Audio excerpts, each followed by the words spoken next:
Start. Yeah. Assalamualaikum warahmatullahi wabarakatuh. Good morning, everyone, and welcome to LTF Storytelling's Breakout Room. Firstly, thank you all so much for coming to our event. Before we start, let me introduce myself. My name is Sagaf, and I'll be your host for today's competition. And don't forget to rename into ST underscore nama lengkap peserta underscore tingkatan sekolah underscore nomor urut. And please fill this Google form attendance. Okay, let me just give you the attendance. Here you go. There you go. Fill that up. And while we wait, you guys have 1 minute. I'll introduce your judges. Our first judge is Busofa. She's one of our judges for today's competition. Busofa was born in Jakarta on May 12, 1989.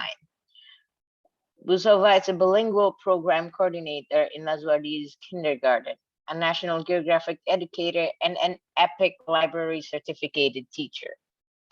For our second judge, we have Kak Ailia.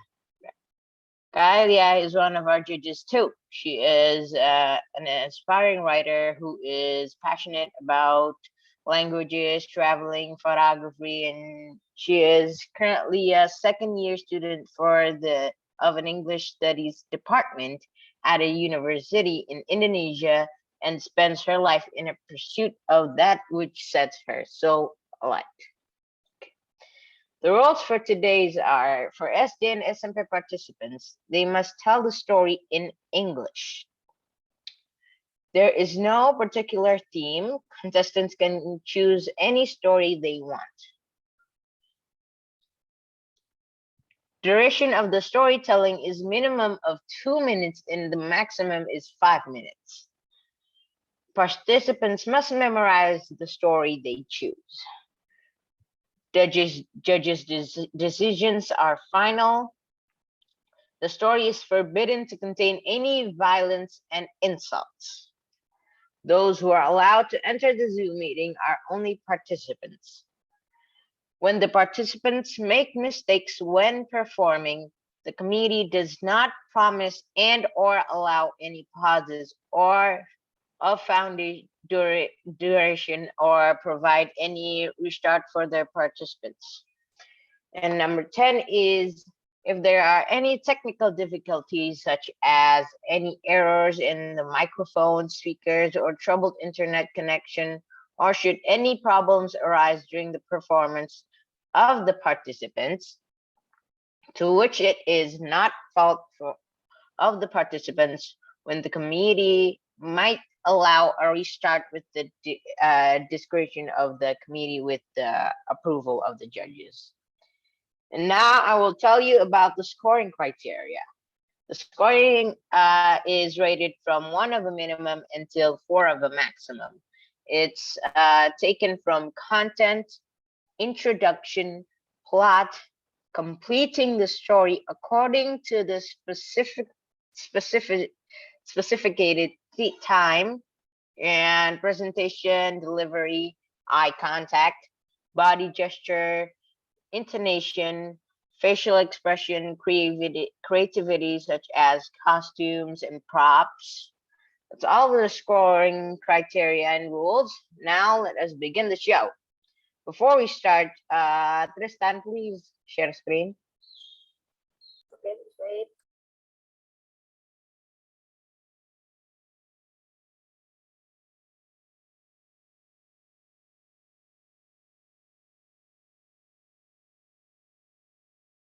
Wait.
All right.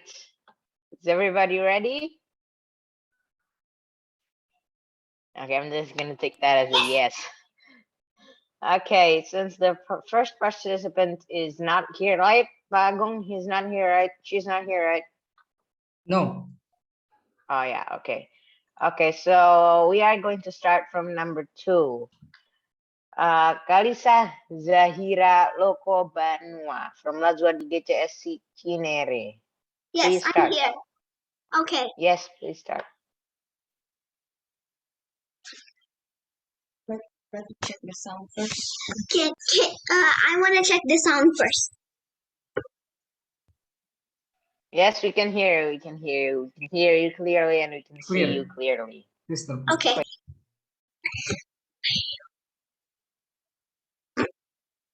Assalamualaikum warahmatullahi wabarakatuh.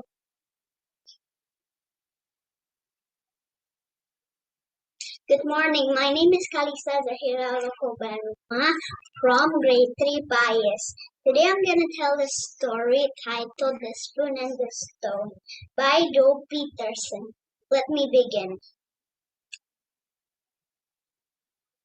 Once upon a time, there were 4 knights going on a quest to the spoon and the stone. The spoon and the stone is only found at the kingdom of magic. The 4 knights stopped at the flower shop. A man came out named Fuzzy. "Hello, knights, who are you?" said Fuzzy. "We wanna ask if you know where's the spoon and the stone," said Miss Piggy. "The spoon and the stone is in Bouncy Pond Lake, but be careful, there's an angry dragon." "Roar!" he said. "Knights aren't scared of silly dragons," said Miss Piggy. "Hey, before you go, can you help me, please?" Fuzzy said. The 3 knights do not want to help them. "Miss Piggy," said Gonzalot, and Animal the Loud do not want to help, and they just go off to Bouncy Pond Lake to find the spoon and the stone. But Penguenavere, the kind knight, want to help. "I want to help you," said Penguenavere. "Thank you, Penguenavere." So Penguenavere and Fuzzy go to the shop. Penguenavere search and find something up in the shelf. She used her arrow and then it fell off. Then she caught it and gave it to the man. "Thank you, Penguenavere. You've been so kind," said Fuzzy. "Okay, bye." So Penguenavere ride her horse and go to Bouncy Pond Lake. While then, the 3 knights were already there. "Look, the spoon and the stone," said Miss Piggy. "Step aside, I can do it. I am Sir Gonzalot the Stunt." So he tried it with his stunt, but pew! It's still stuck. And Miss Piggy tried it, but it's still stuck. And Sir Animal tried to do it with shouting, but Miss Piggy said, "Sir Animal, be quiet, the dragon might come out with the cake." And Guinevere was already there, but the dragon came out. Roar! The 3 knights were scared, except for Penguenavere. "If you're the bravest knight, you have to go, Sir Gonzalot," said Miss Piggy. "No, maybe Sir Animal." "If none of you gonna do it, I'm gonna do it," said Penguenavere. "What are you doing, Penguenavere? You're risking your life," said Miss Piggy. "Please calm down, dragon. You're scaring all of us," Penguenavere said. "I'm sorry, little knight. I was just sad." Everyone said, "Sad? Why are you sad?" said Penguenavere. "I'm sad because I make a lovely soup, but my spoon melted. Now I'm very hungry and I'm very sad." Roar! As he crying and roaring. So Penguenavere searched and searched to find the spoon and the stone. She pulled it out. The end. The moral of this story is the true knight is the kindness and choose kindness over everything.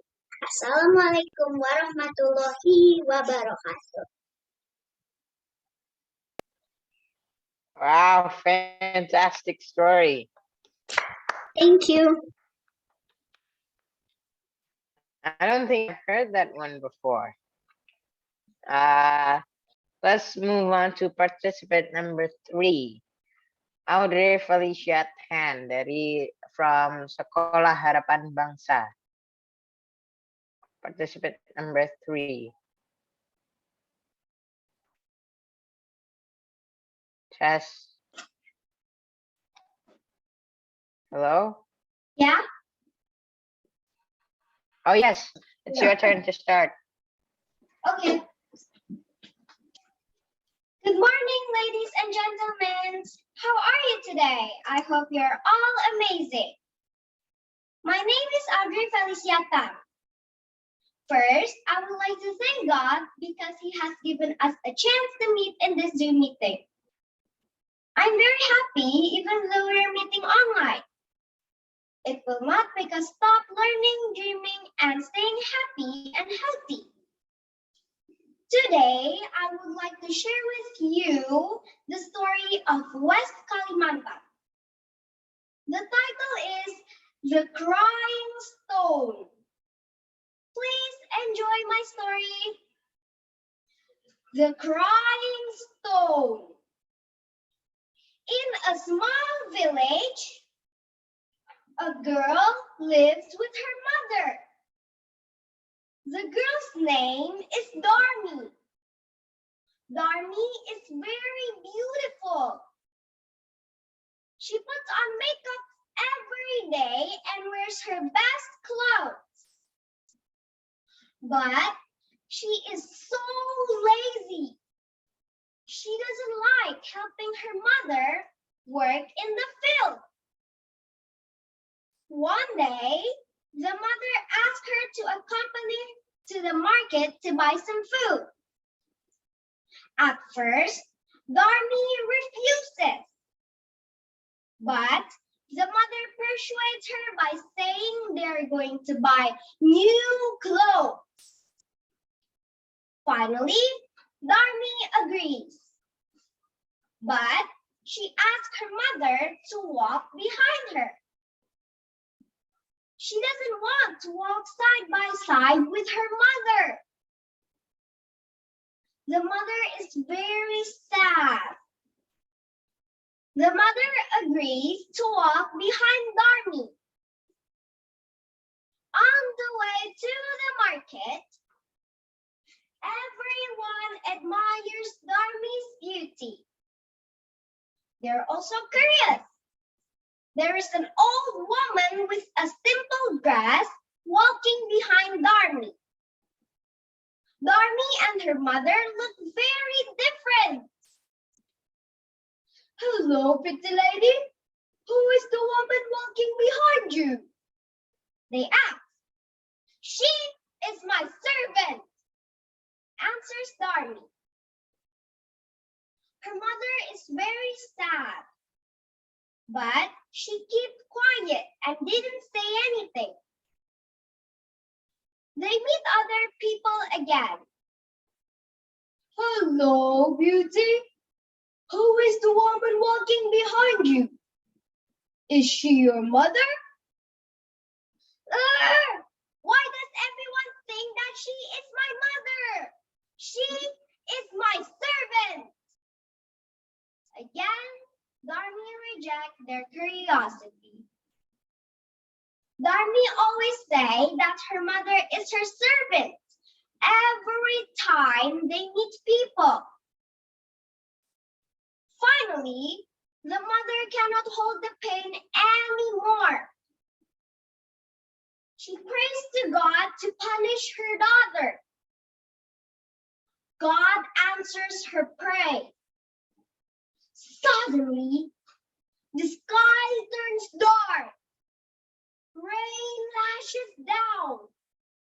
Lightning flashes and thunder booms. Slowly, the girl's leg turns into stone. This process keeps continuing to the upper part of Darmi's body. Mother, please forgive me. She cries and asks her mother to forgive her. But it's too late. Her whole body become one frozen, solid stone. Until this day, people still can see tears falling down the stone. People call it the crying stone, or in Indonesian, batu menangis. Ladies and gentlemen, our mother might not be a perfect mother, but do not be ashamed to acknowledge her as the greatest woman of your life. Because in every mother's prayer, there's always good hopes for their children. Okay, that's all for today. I hope you're all always happy and healthy. Thank you for your attention and goodbye. Wow. Great. I don't think I've heard that story before. I think I've heard something like that, but I just can't remember which one. Okay, without wasting any time, participant number 4, Mandy Nyanika Tanubrata dari Sekolah Harapan Bangsa. Please start. Good morning, respected judges, teachers, and my dear friends. Today I am going to narrate a story. The title of the story is Money Can't Buy Everything. Poor Tom is always looking for his father's attention. He really wants to go outside with his father and play with him in the park. But his father is always so busy. However, one day, Tom was shocked to see his father come home early before 9 o'clock. Dad, it is the biggest surprise to see you at home. Yes, my son, my meeting was canceled, so now I'm at home, his father answered. However, in an hour, I will catching a flight for my business trip. When will you come back? Asked Tom. 2 months from now, Daddy will be back, his father answered. Tom thought of something. Dad, can you tell me how much you earn in half a day? Tom's father was confused, but Tom insisted. Answer me, please. Can you tell me how much you earn in 2 hours? It's going to be $50 an hour, his dad replied. Tom ran excitedly to his room upstairs and came down with his piggy bank. Dad, I have $100 in my piggy bank. Can you spare 2 hours for me? I want to go to the beach or to the park, anywhere. Can you please mark this on your calendar? Tom's father was speechless. He realized how much his son needed him and how he had been so selfish with his time. Things need to change, he thought to himself. He resolved to mend his ways and spend less time at work and more time with his son. Ladies and gentlemen, the biggest gift a parent can give a children is time. I hope you enjoy the story. Thank you. Wow. Again, new story. I can't stop getting new stories today. It's probably going to be useful someday. Okay, participant number 5. Raisa Radina Mulyandini. From Laswardi.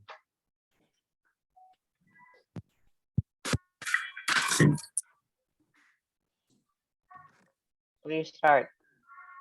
Assalamualaikum warahmatullahi wabarakatuh. Today I am going to tell a story about the Little Red Riding Hood.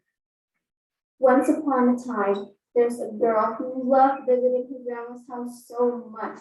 One day, her grandma gave her a red hood. She loved the hood so much that she wore it every time she goes outside. Everybody in the village would always see her in the red hood and decided to call her a Little Red Riding Hood. One day at her house, her mom said, "Could you please bring this basket of food to Grandma's house? She isn't feeling very well today." The girl accepted and dropped the basket of food. Remember, don't talk to strangers on your way to the house. After that, the girl wears her hood and goes off to the forest. While she was walking through the forest, she saw a wolf behind her. She was shocked but didn't expect anything from it. Not to mention, she forgot what her mom said. My, what are you doing in the dark forest like this, little girl?" the wolf asked. "I'm trying to get this basket to Grandma's house. She isn't feeling very well today," she answered. The wolf was very hungry, so he decided to make a plan.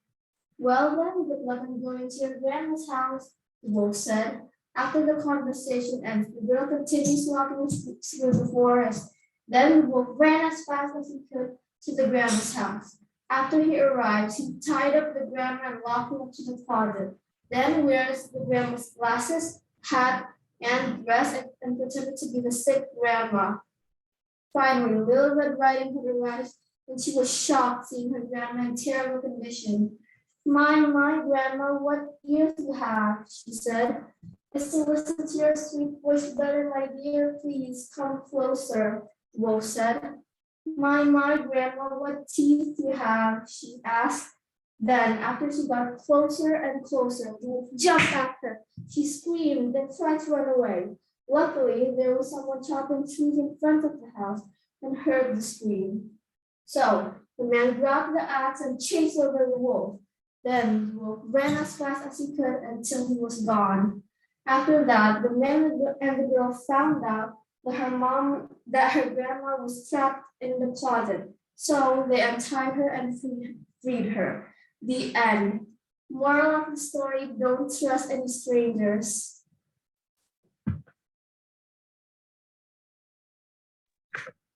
Okay, that one is not a new story, but it was amazing. Okay, participant number 6, right? Siena Anastasia. Sonda. Good morning, Morena. My name is Shana Anastasia Sonda, a grade 5 student from Galapagos Elementary School. Have you ever heard how cat can be domesticated? Well, if you haven't, let me tell you a story about the cat who came indoors. Once upon a time, there was a cat, a wild cat. She was living all by herself in a bush.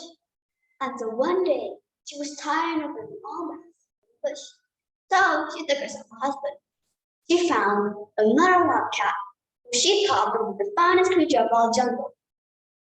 So they went to live together. They were very happy together until one day, as they were strolling along the path of tall grass, swish! Jumped a leopard from tall grass onto the cat's husband and he bowled over. There was only left the leopard and the cat's husband, who was covered with dust and mud. Meow, said the cat. I see. My husband is not the finest creature of all jungle. Instead, it is a leopard. So the cat went to the leopard. They both lived very happily together until one day, as they were hunting in the bushes, whoosh, leapt a lion from the shadows onto the leopard's back and ate them all up. And there was only left the both. Meow, said the cat. I see. A leopard is not the finest creature of all jungle. Instead, it is a lion. So the cat went to the lion. They both lived very happily together until one day, As they were stalking through the forest, Fuchu, there was a big shake. And the big shake was caused by an elephant. The elephant put one foot on top of the line and stopped all. Meow, said the cat.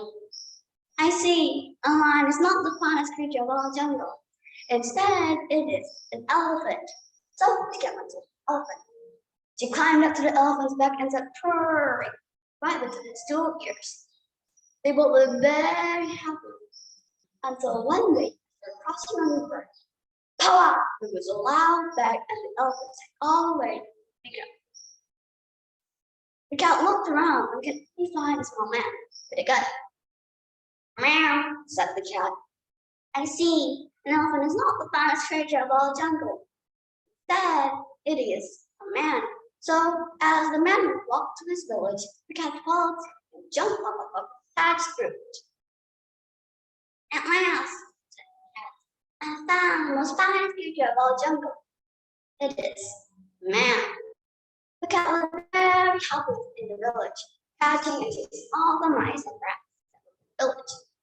Until one day, as she was warming herself in the sun, she heard noise from inside of the hut from the man and his wife.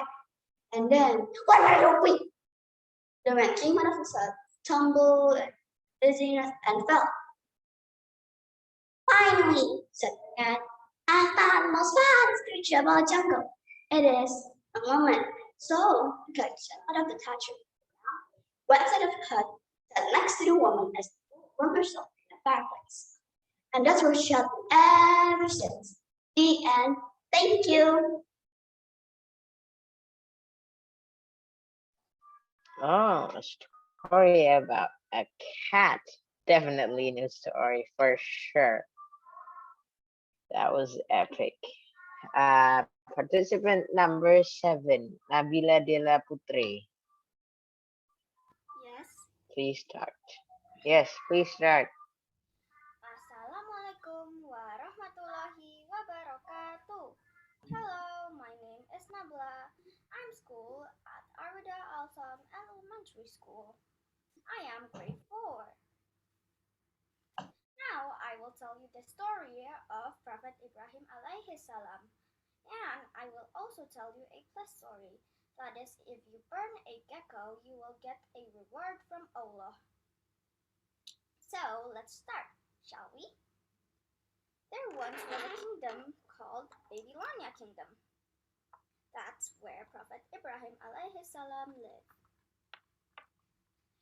His enemies were King Namrud and his people, even his father Azar.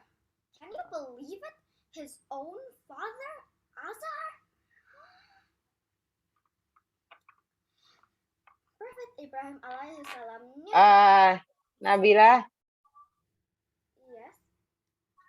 Yes. your voice is too low. We can't hear you very well. What?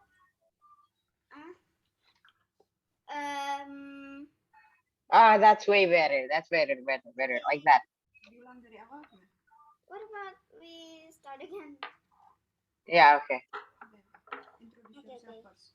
Assalamualaikum warahmatullahi wabarakatuh. Hello, my name is Nabla. I'm school at Arida Al-Salam Elementary School.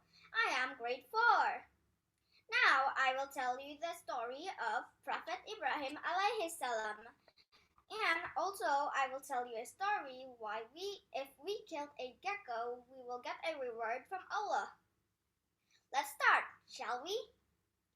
There once was a kingdom called Babylonia Kingdom over here. That's where Prophet Ibrahim lived. Prophet Ibrahim's enemies were King Namrud and his people. They worship statue. Oh, and I forgot to tell you that also Prophet Ibrahim's father is also a part of King Namrud's people. Can you believe it? His own father?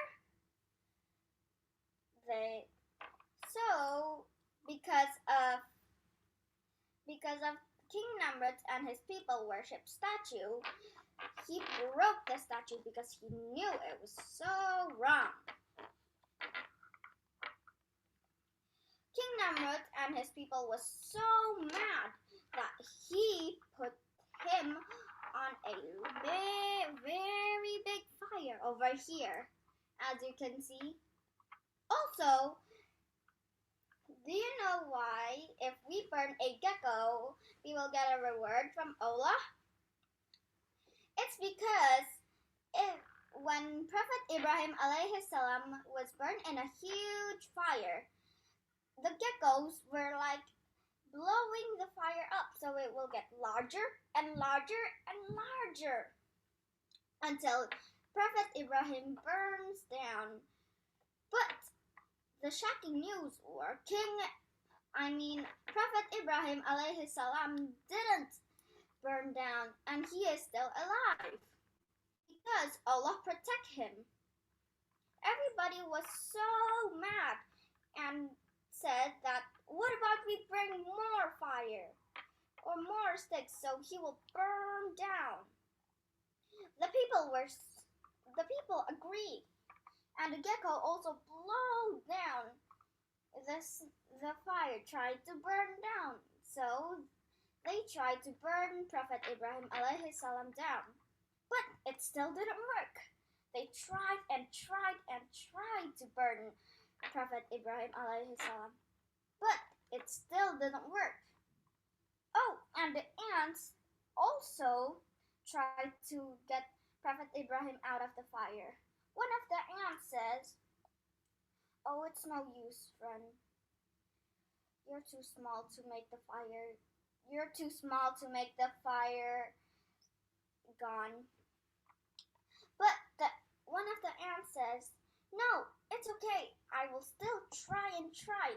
So Prophet Ibrahim alayhi salam don't burn down." So this is why ants is also one of the favorite animals of the prophets and Rasul. So also the moral of the story is that you should have been brave. No matter what happened, Allah will always protect you no matter what. Okay, that's it. Wassalamualaikum warahmatullahi wabarakatuh. Waalaikumsalam warahmatullahi wabarakatuh. I've heard this story before, and I can't stop listening to it. Just always and always I'll listen to it. Participant number 8, Raisa Naura Tehsin Prama. Please start. Yes. Yeah, it's your turn. Assalamualaikum warahmatullahi wabarakatuh. The respectable judges, teachers, and all my dear friends. Anyway, today I'm wearing batik Banyuwangi because this month is Banyuwangi birthday. 18 December 2021. My name is Raisa Naura Tasin Prama. Today I'm going to tell you a story about an ugly duckling. Once upon a time, there lived a mommy duck with her 5 little legs and 1 big egg. One day, the 5 little legs started to crack. Tap, tap, tap! 5 pretty yellow baby duckling came out. "Oh, my sweetie," said the mommy duckling. Then, the 1 big egg started to crack. Bang, bang, bang! The ugly duckling came out. "Who are you?" said the mommy duckling.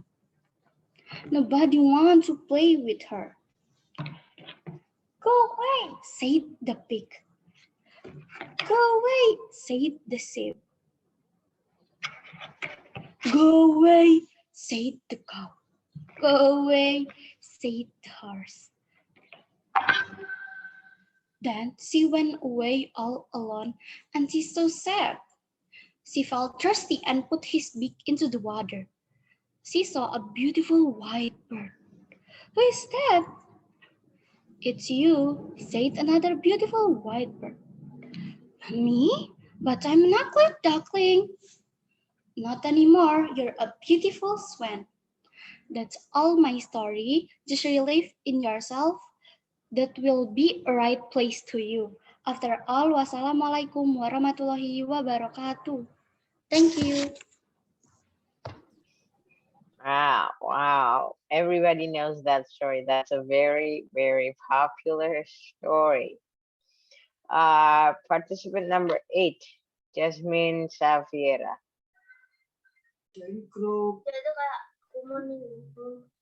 Assalamualaikum Floor is yours. warahmatullahi wabarakatuh.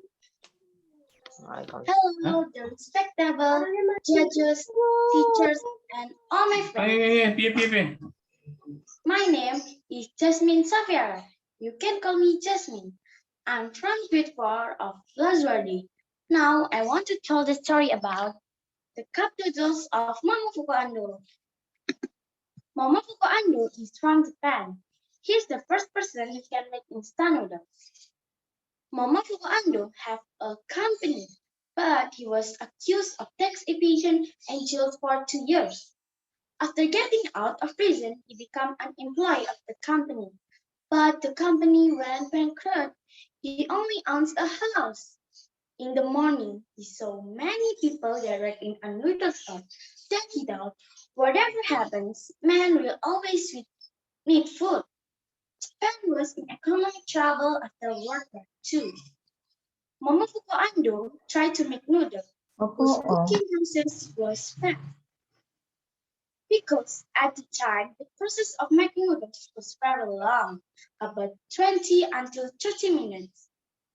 Momofuku Ando turned his house into a small laboratory. Then he wants to make noodles that taste good and the process was instant fast. He kept trying a few times but failed. One day he was having dinner. He realized that all this time noodles that had been cooked with palm oil to be dried first. He finally tried the idea and it worked. Momofuku Ando made his first instant noodle in 1958. Then instant noodles are a large produce and very popular with the Japanese public. Not until then, in 1971, Momofuku Ando managed to make noodles whose cooking process only poured hot water into the noodles in a cup container called instant noodle cups. We can learn from the story of Momofuku Ando, who initially failed can be a very inspiring person. So as students, we can take the value of life. Even though we experience failure, we must never give up and must strive for the dream to be realized. Thank you for your attention. Wassalamualaikum warahmatullahi wabarakatuh. Waalaikumsalam warahmatullahi wabarakatuh. Okay, Jasmine, that was amazing. I've never heard that story before. It's time for participant number 10, Nuraisa Laika Andika. Please start. Assalamualaikum warahmatullahi wabarakatuh. Hi, my name is Laika. Today I'm about to read a story. Can you guess what it is? It is The Three Little Pigs. Let's start. One day there was a mummy pig that was very old and had 3 sons as her little piggies.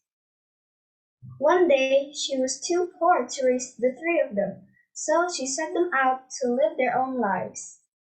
So they went past and walked and walked and walked to find one lane to build their 3 houses. The first little pig was very lazy and just built a house out of straw. The second pig was hardworking but was too lazy, so he built a stick house. The third pig was very hardworking and built a house made out of bricks. Though one day a wolf suddenly passed by and wondered what a fine meal the first pig would be. So he knocked on the door and said, little pigs, let me in, let me in. But the little pig saw the wolf's pointy ears and said, no, not by the hairs on my chinny chin chin. So then the wolf said, then I'll huff and I'll puff and I'll blow your house down. So he huffed and he puffed and he blew the house down.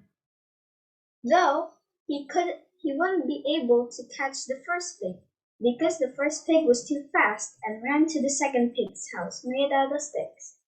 So the wolf wandered around their house to smell the two of them inside, wondered what a mighty fine dinner they would make. So the wolf said, little pigs, let me in, let me in. But the piggy saw the wolf's sharp eyes and said, no, not by the hairs on my chinny chin chin. So then the wolf said, then I'll huff and I'll puff and I'll blow your house down. So he huffed and he puffed and he blew the house down. Though he was too greedy and tried to eat both. So his jaws opened wide and clamped on nothing but air. The two piggies escaped and ran to the third pig's house. So the wolf was very angry and very tired. So he smelled all three of them inside to wonder what a mighty fine feast they would make. So he knocked on the door again and said, little pigs, let me in, let me in. But the little pig saw the wolf's pointy teeth and said, no, not by the hairs on our chinny chin chin. So then the wolf said, then I'll huff and I'll puff and I'll blow your house down. And he huffed and he puffed and he huffed and he puffed, and the house didn't move one bit. So he was so tired that he gone home and ran away because he couldn't eat anything. The end. Do you know what moral of the story is? Don't be greedy and be hardworking like the third little pig. Wassalamualaikum warahmatullahi wabarakatuh. Waalaikumsalam warahmatullahi wabarakatuh. Okay, I've heard that story before, but I've never heard the detailed story before. Before we go to participant number 11, Tristan, please share screen.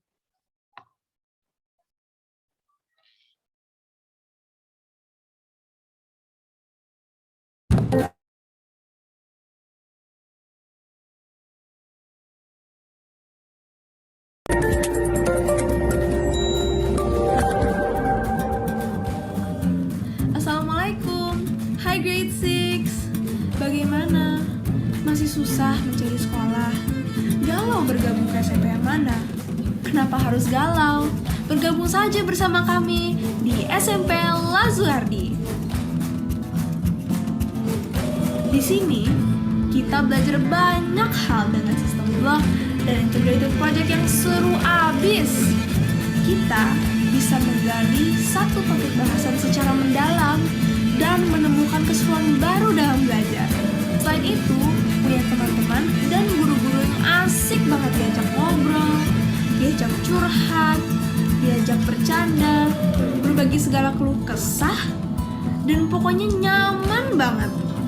Kalau misalnya kata orang-orang, melewati masa remaja memang bikin sedih, bikin lelah, bikin cranky, tapi tidak.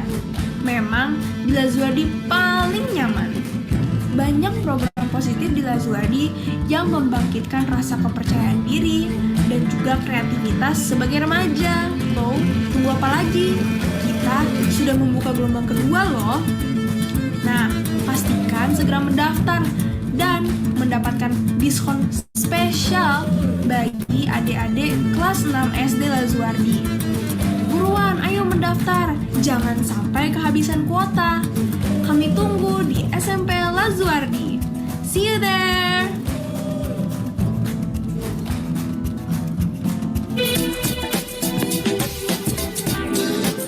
Assalamualaikum. Halo grade 6. Apa kabar? Gimana? Udah daftar di SMP Lazuardi belum? Ayo buruan daftar ya, karena kuota siswa baru di SMP Lazuardi udah tinggal 1 kelas lagi loh. Selain Cambridge School, Lazuardi juga termasuk di jajaran sekolah pertama di Indonesia yang masuk dalam komunitas Google for Education. Bahkan dari sebelum pandemi, SMP Lazuardi juga merupakan salah satu sekolah yang terdaftar sebagai Random Act of Kindness Activities, TED-Ed, dan berbagai organisasi internasional lainnya. Jadi, tunggu apa lagi? Yuk langsung hubungi SMP Lazuardi dan bergabung bersama kita. See you! Ada penawaran khusus buat siswa Lazuardi, jadi pastiin kamu dan orang tua udah dapet tempat untuk bergabung bersama SMP Lazuardi.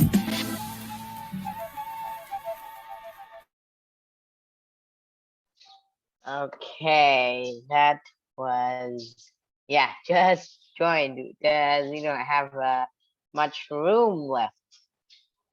Sign up quick. Participant number 11, Khaira Izati Ashifa. The floor is yours. Okay. Assalamualaikum warahmatullahi wabarakatuh.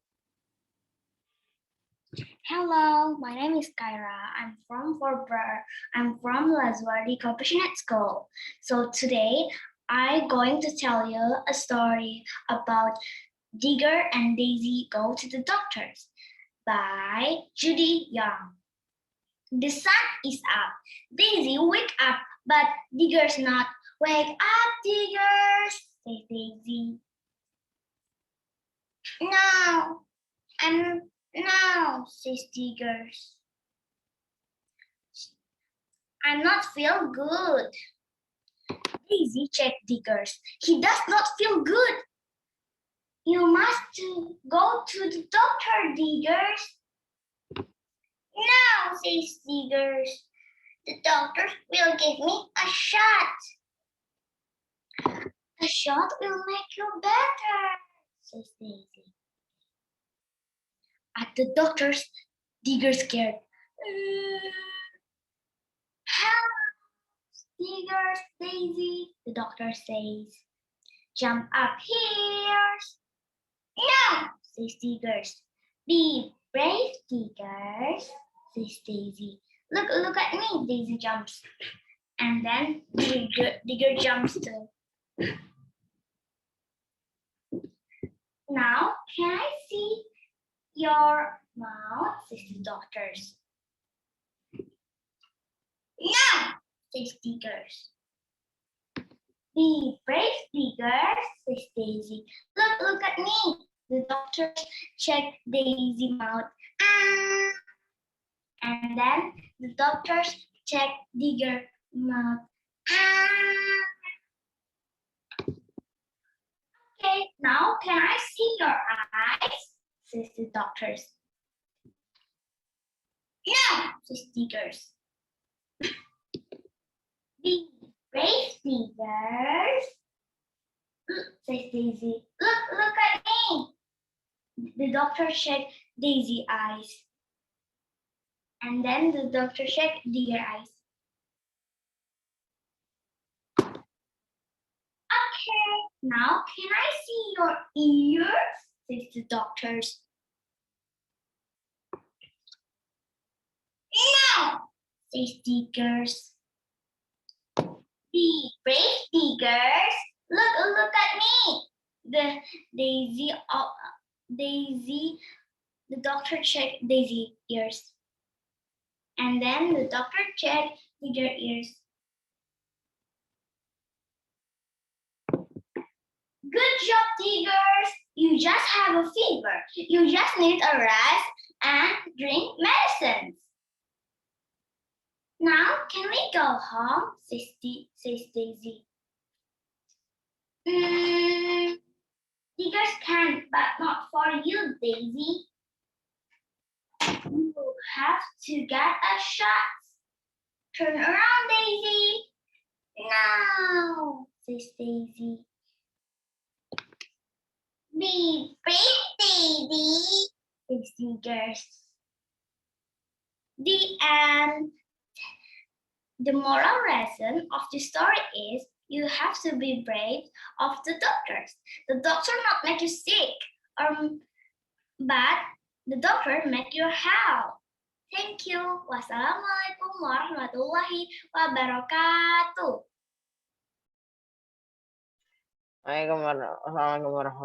Okay, that was fantastic.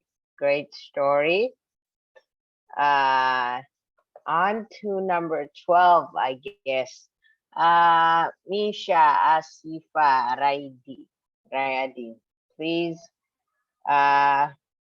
we'll enjoy. Okay. Can you hear my voice clear?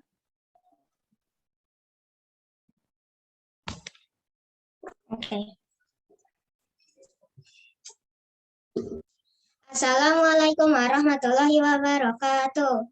Hello, good morning everyone. My name is Misha Shifaryadi. Today I'm going to tell a story about Go Away Naughty Monster, written by Cempaka Novi Wijayanti. Okay, now let's get started. My sister Nadia will perform in the school festival today. I do not want to miss it, but I tend to panic when I'm in the crowd place. I know the monster plays tricks on me. I name it Kori Kori. Are you sure you want to go to the festival, Hannah? Mom asked worriedly. Don't worry, Mom, I say. Okay, and then don't forget to take this panic bag. Mom reminds me. I have my medicines, I have my panic bag. I'm all set to go with Nadia.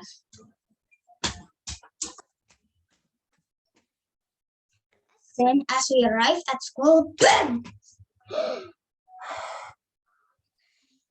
My body starts to freezing. Oh no! It's too crowded here! Boom, bang, boom, bang. The music blares from the speakers. Stay calm, Hannah, Nadia tells me. I take a deep breath in and out. Focus, Hannah. I say it to myself. Just then, a teacher calls for Nadia. I'm sorry, Hannah. I have to go and prepare for the show. Wait here by the backstage. Wish me luck. Nadia tells me. Nadia will leave me, and I'm all alone. Suddenly, oh no! It's warm with people here. I starts to feeling dizzy. Gori usually appears in these situations. Oh no! Not now, Gori! Not now! Stay calm, Hannah. Stay calm, Hannah. Gori is swinging around my neck. Dum, dum, dum, dum. Gori is drumming on my heart. My heart beats faster and faster. Gori, get breath. At that moment, some people trying to help me. Are you all right? Someone asked. Gori is standing in the crowd. It is so huge and scary. Go away, Gori. Go away, Gori. I do not want you here. Go away, Gori. I'm a brave girl. Hannah. I heard Nadia's faint voice. Hannah, are you all right? Come with me, Hannah. Nadia pulls me out of the crowd.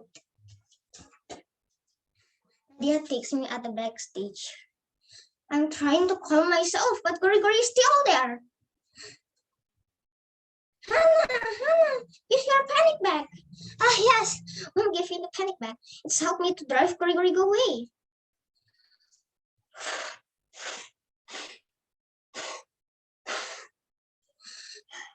Gori becomes smaller and smaller and smaller and finally disappears. I'm not feel weak anymore. I'm calm again because Gori is gone. Hannah, are you all right? Do you need to rest in the clinic? Nadia asked. I'm absolutely fine, Nadia. Finally, I can watch Nadia's performance. She looks beautiful. I'm so proud of my little sister. I'm also proud of myself because today I can defeat Gori. Okay, that is all my storytelling. So the moral values from this story is we must to be brave on facing our fears or weakness. And I hope this story can help people that panic attacks like Sana. Thank you. Wassalamualaikum warahmatullahi wabarakatuh. Waalaikumsalam warahmatullahi wabarakatuh. Okay, a story about a girl that is afraid of the well, a lot of people, well, and a lot of people have it too. Let me just continue to participant number 13, Naila Shazia Gamila. Assalamualaikum warahmatullahi wabarakatuh.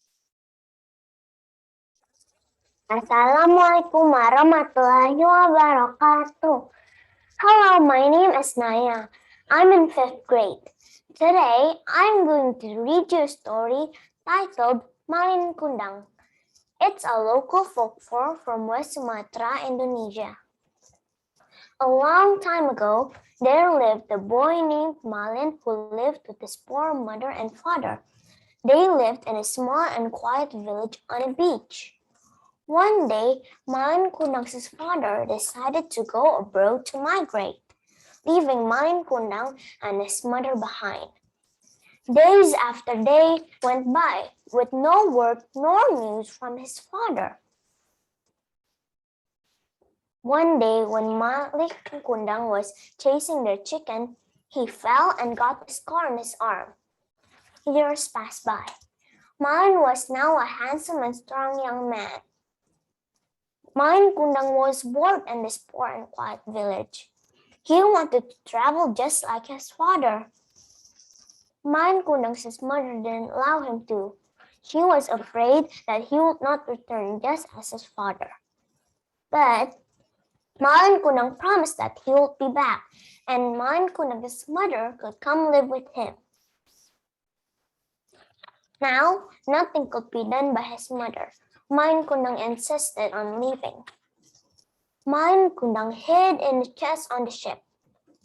The ship was hijacked by pirates. Since Malin Kundang hid in the chest, he survived. Luckily, there was a lush, big, and rich village near them.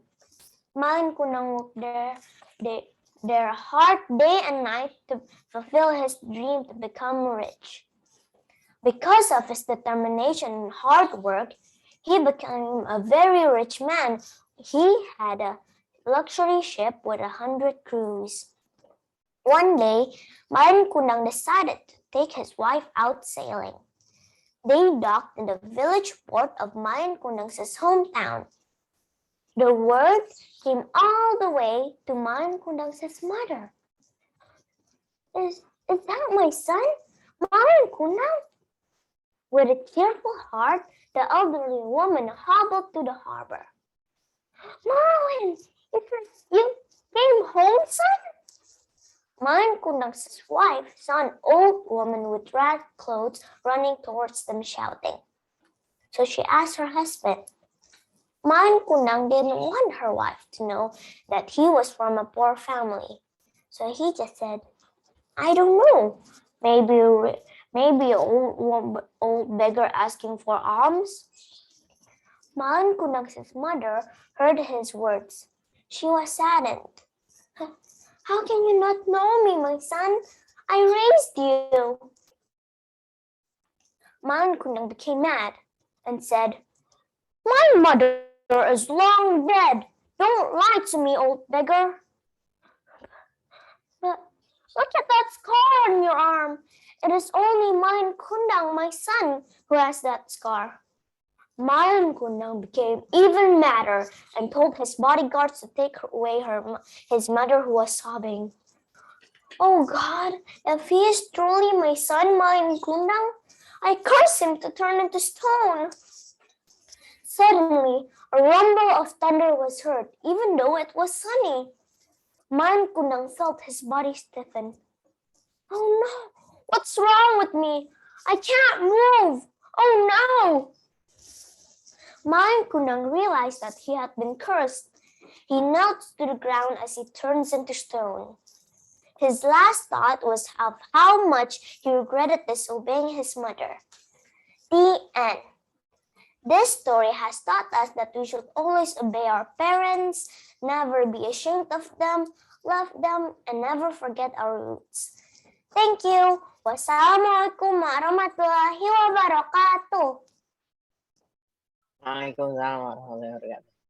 Okay, today we have two stories about children that turned to stone.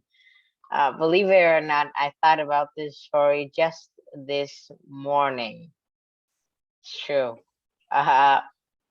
Let's just move on to participant number 14, Fiona Rizkia Ardeni.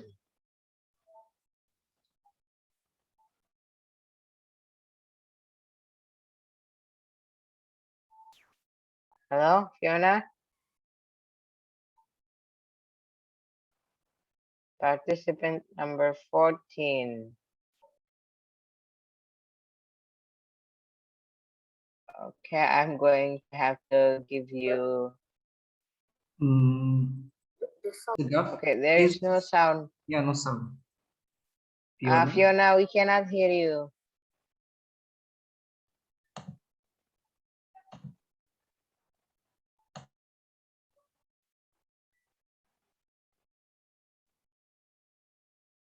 Okay, maybe while we're waiting for Fiona, we can move on first and then move to her. Hello? Ah, okay, we can hear you now. We can hear you now. Assalamualaikum warahmatullahi wabarakatuh. Hello, my name is Fiona. Today I want to tell you the story about mending the hardworking conviction. A long time ago, in a town, there lived Mandy, a famous confectioner. Mandy would open her bakery very early and sell only the freshest cake made with the best ingredients. Truly, Mandy, your cupcakes are so good. My son wants all your cupcakes for his birthday. Thank you so much. And here are 2 extra cupcakes for you on your birthday. Happy birthday. Right opposite her shop was Barney's sweet shop. Barney was lazy and he would feel jealous on Mandy's shop. If her business continues growing like this, no one will come to my bakery. I must do something. So Barney thought a way to get more customers to come to the shop. 2 cupcakes for the price of 1. Oh, it seems that we can't hear you anymore again. Some customers Hello, Fiona. We can't hear you No, again. her voice is clear. I can hear her. Soon they went back to Mandy. Oh.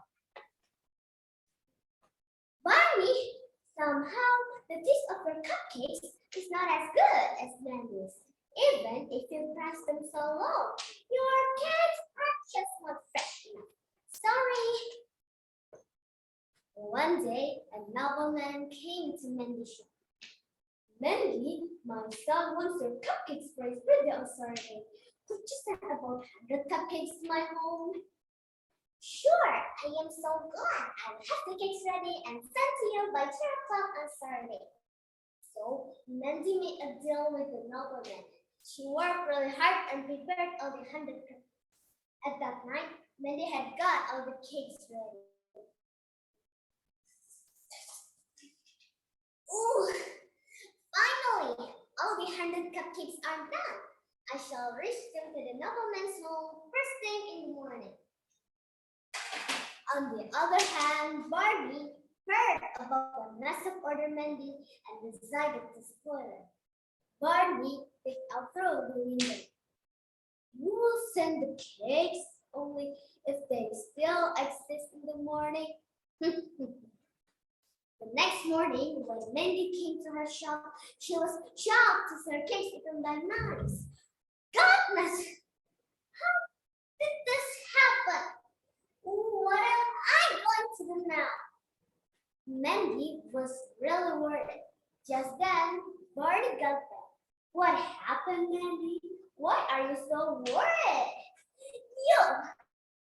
This must be your doing.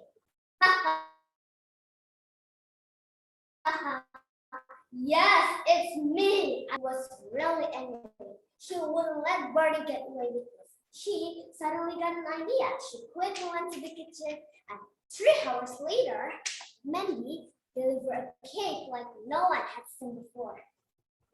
What a beautiful cake! A kiss of cake! The nobleman's son was surprised. Thank you. I know you want some cupcakes, but I thought of making something special for your birthday. And now Mandy was famous not only for her cupcakes, but also for the beautiful of her cakes. The moral of the story is, in a helpless situation, we do not lose our calm and using our creativity. We also have to work hard to be success. Thank you for your attention. Wassalamualaikum warahmatullahi wabarakatuh. Okay. A story about cupcakes. That's definitely no. I guess we can continue to participant number 15. Pamungkas Langit Abimantra. Okay. Okay. Assalamualaikum warahmatullahi wabarakatuh. Hello everyone, my name is Pamungkas Langit Abimantra, and today I'm going to tell you a story titled King Midas and the Golden Touch. This story is authored by Charlotte Craft, so let's get into it. Long time ago lived a wealthy rich king named King Midas. He has so many gold. In fact, he's the richest king in the world. He loved his gold more than anything in the world.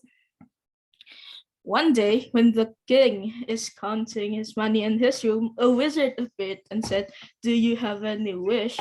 And then the king said, "Yes, I want more gold." And then the wizard said, "Why do you want more gold? You have so many gold," asked the wizard confusedly. The king said, "Yes, I know. I just want more gold." The wizard said, "All right then, so what type of gold power do you want?" The king said, "I want the golden touch, so I have unlimited gold."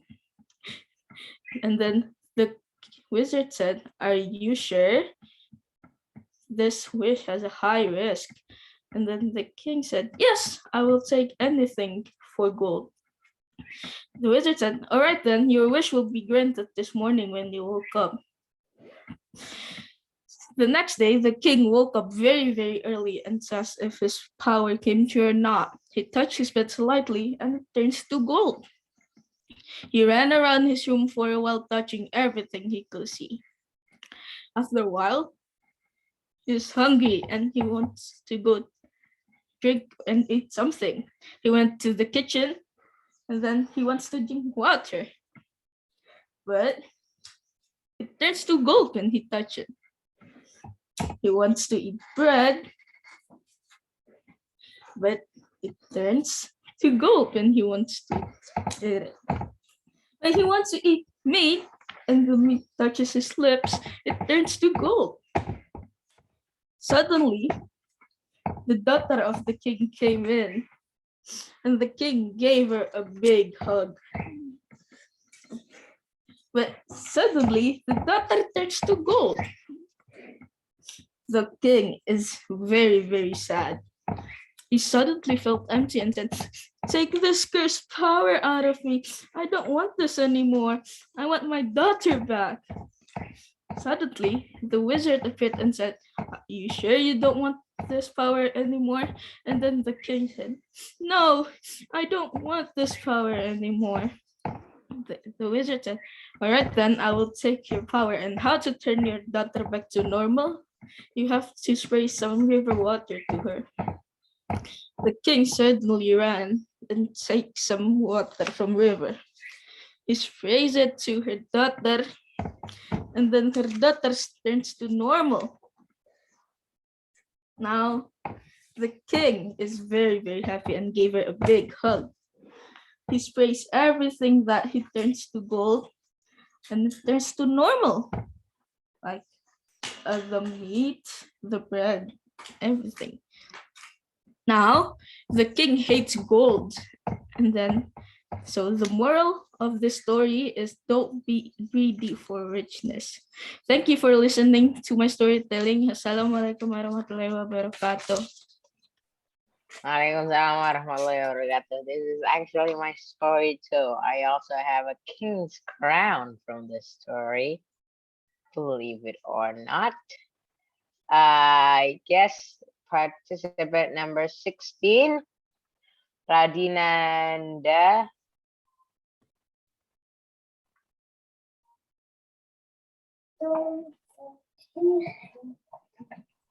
Okay, you may start.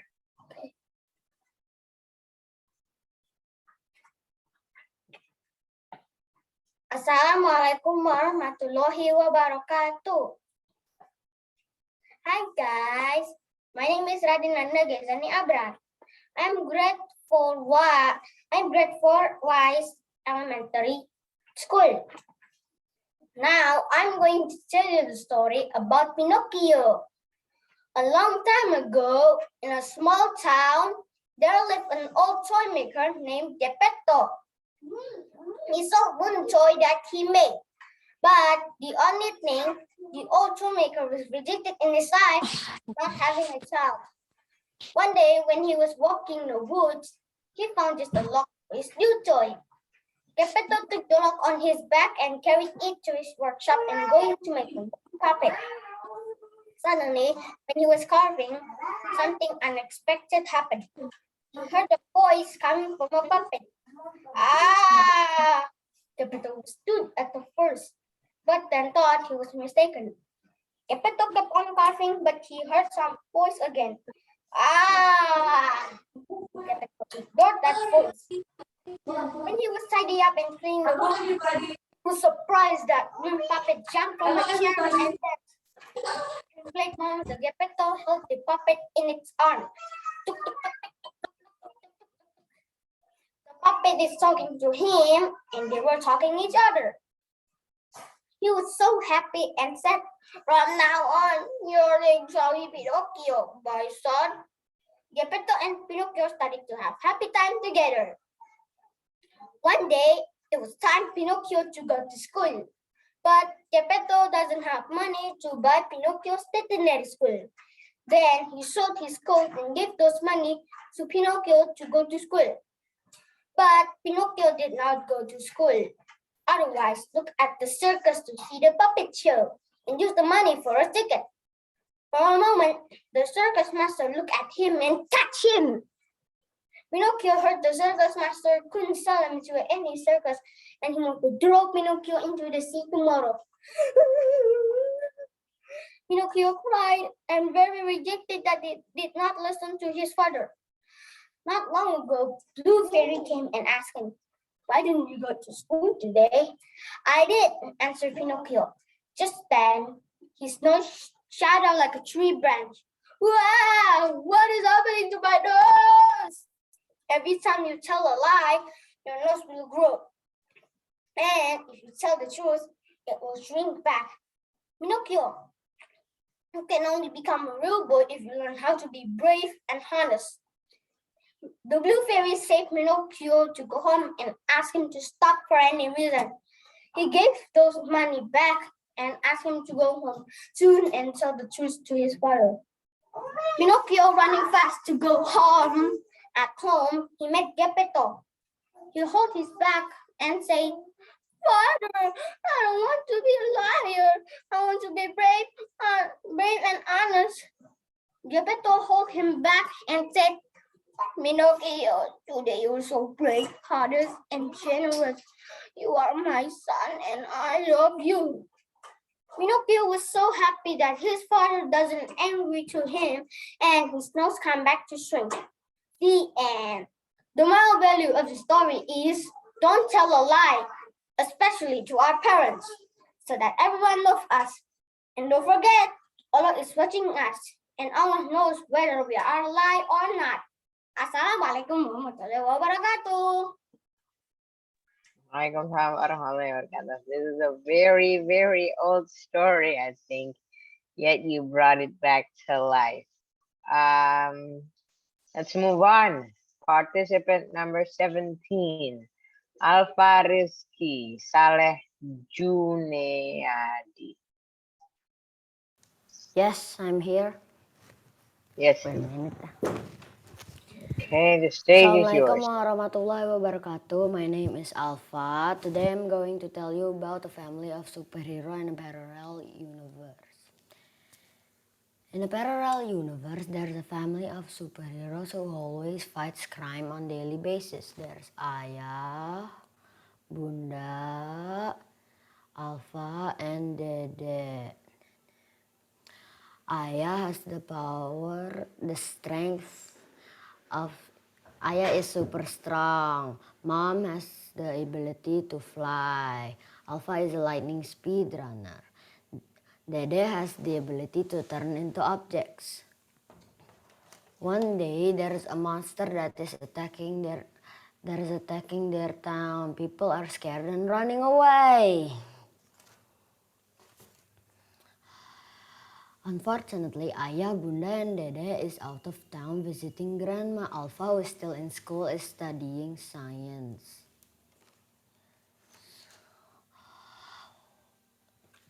Science ran as fast as he can to check on the monster. Whoa, it's a water monster. Roar! Alpha remembers what he has studied. Alpha rubbed his hand quickly until it is warm and poked the monster's shoulder. There's a little smoke on the monster's shoulder, and the monster gets angry. He chases Alpha. Alpha runs toward a large field, and the monster is getting closer. When the monster thought it has almost catched Alpha, Alpha ran again in circles, creating some heat. The grass beneath Alpha is starting to burn, and it also burned the monster. The monster has evaporated. Alhamdulillah, the town is safe and secure again. Thank you very much. Wassalamualaikum warahmatullahi wabarakatuh. Oh, assalamualaikum warahmatullahi wabarakatuh. Where in the world is the Okay. mouse? That happens sometimes, pal. uh, that story is a mix of universes, DC and Marvel mixed together. That's not important. Okay. Number 18, Gerlat. Get out. Yes, Hello. you may. Yeah. Hello. Hello.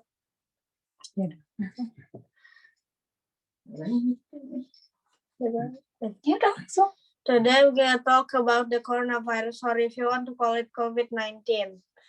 Coronavirus disease 2019 is contagious and caused by SARS-CoV-2, first identified in Wuhan, China on December 2019. Coronavirus has spread to all over the world, killing and sickening lots of people. Common symptoms of the coronavirus include fever, coughing, fatigue, breathing difficulties, loss of smell and taste. Preventive action that we all can do to avoid getting infected by the coronavirus are social distancing, quarantine, hand washing, wearing masks, get vaccinated immediately. According to social distancing, the road paused. The road became so quiet. Markets, malls, restaurants, gyms, swimming pools, and of course, schools are closed. Schools are not the same anymore since coronavirus attack. Schools are being offline. Well, from the deepest of my heart, I miss going to school. I miss meeting with my teachers and my friends, playing around, laughing together. What a beautiful moment. So everybody all around this world, we all wish the pandemic will soon end so we can live our normal way. Going to school, meeting with my teachers and my friends is my biggest wish. going for all frontliners against corona. Doctors, nurses, healthcare aides, essential workers. Big respect from me. All of you are truly our new heroes.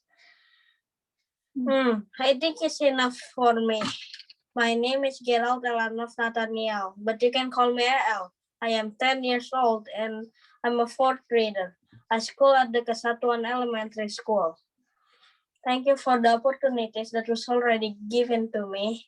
Stay healthy, stay strong, and please stay at home. Goodbye, and see you all next time. Goodbye. Okay, that was the story about Corona. I guess we should move on to the next participant, which is participant number 19. Can't believe I'm saying this. Musa Kazim. Please start, Musa. I've been waiting.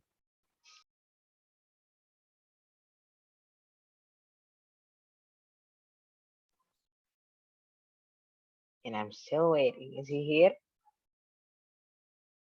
Yeah, Musa. Please start, Musa. Okay.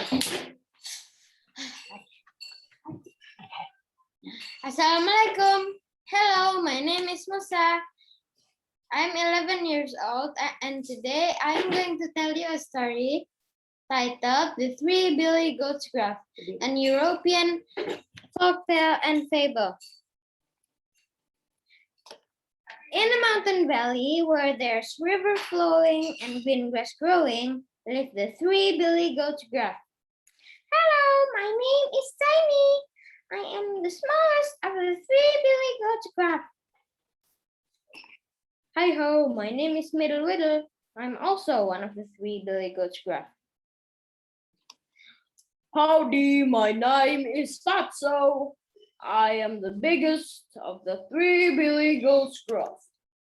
Every day they were just very content, just eating the green grass by the river. Tasty green grass. Super tasty, yummy green grass. Super tasty, awesome, yummy, crunchy, delicious, awesome, grassy, yummy. But one day, however, their eyes caught the land across the river. And they are curious if the grass was any greener on the other side. So they made a plan. Okay, guys, as discussed before, we go to sleep now and we eat the next thing in the morning and we are ready and be ready to cross the bridge for more tasty, crunchy, delicious, awesome green grass. Little that they knew, there were a mean, grumpy troll living under the bridge and was listening all along. Juicy goats, come to Papa. The next day, they were ready to cross the bridge. But then, guys, I think the bridge isn't strong enough for the three of us. I will go first to test it if it's safe. If it isn't, I will go back. As Tiny trotted across the bridge, but suddenly, who is that trotting across my bridge? Oh, you are my breakfast. Tiny was shivering as he imagined this is where his life ends. But he is smart and brave, so quickly he replied, Oh, dear handsome troll, will you be satisfied if you ate me? I am skinny and bony. My brother will come just a few moments later, and he is more bigger and I think juicier. And as Tiny skipped and hopped and run as fast as he can, while the mean grumpy troll hide again under the bridge. Now Middle Whittle trotted across the bridge, but suddenly, who is that trotting across my bridge? Oh, you are my breakfast. Middle was shivering, and imagine this is where his life ends. But he is smarter and braver. So quickly he replied, "Oh, dear handsome troll, will you be satisfied if you ate me? I am skinny and bony. My brother will come just a few moments later, and I think he is more juicier and I think bigger."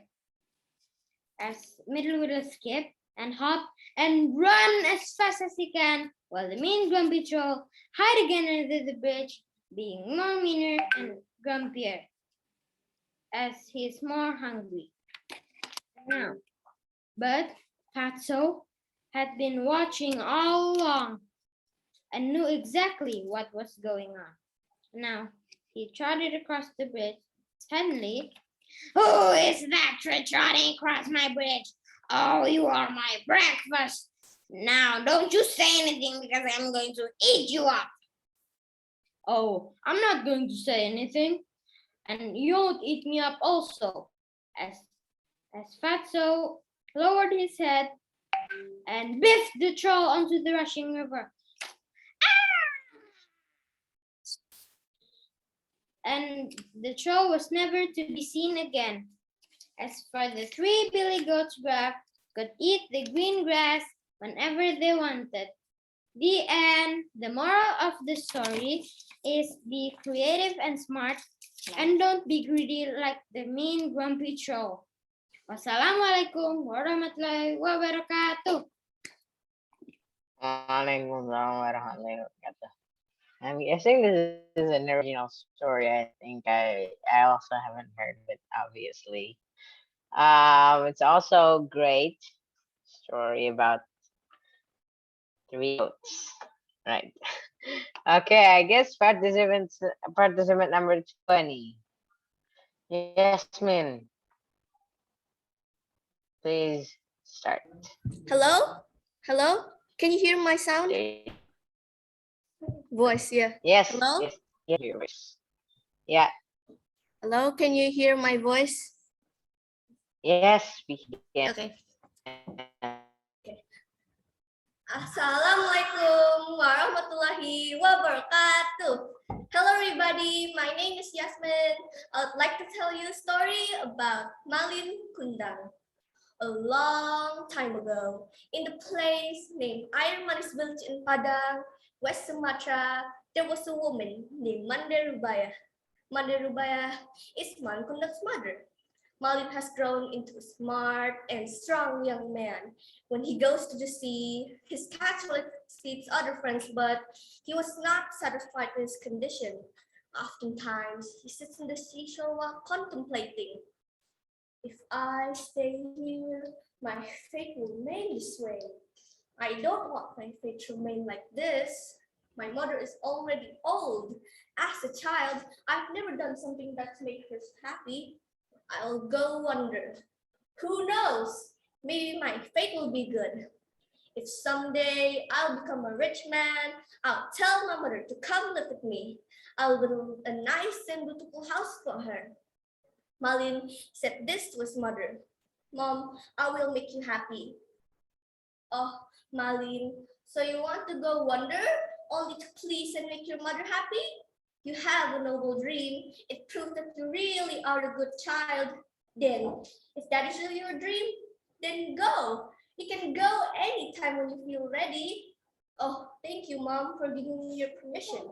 After making preparations as necessary, Malin Kundang leaves his hometown at Air Manis Beach. The mother takes it off with tears and prayer accompaniment.